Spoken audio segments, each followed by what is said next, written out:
que no la vives. Vives una vida, es una vida que vives a medias, que vives dentro de un caparazón con el cual no tienes las libertades que tú necesitas. O sea, ni estás motivada para hacer nada, ni socialmente estás realizada con nada.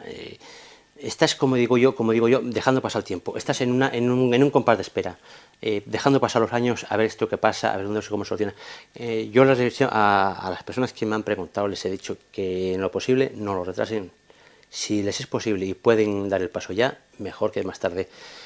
Sí que es verdad que sabemos y hay testimonios reales de gente que ha tenido que retrasar este proceso por problemas de aceptación, por terminar una carrera, porque el trabajo a lo mejor no lo tienen todavía, como me pasó a mí y hasta hace poco, no lo tienen todavía en una situación nada estable. Bueno, puede retrasarlo algún tiempo, pero dejarlo hasta el tiempo que yo lo he dejado no es aconsejable. Mira, el cuerpo evoluciona según la biología que tenga.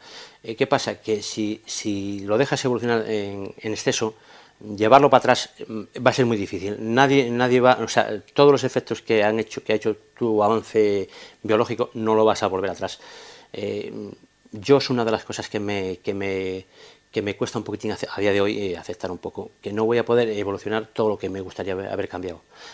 Pues ¿por qué? Pues porque a estas edades ya no hay ya el cuerpo ya no es tan moldeable, ya no se puede variar la anatomía, no puedes jugar con tantas cosas.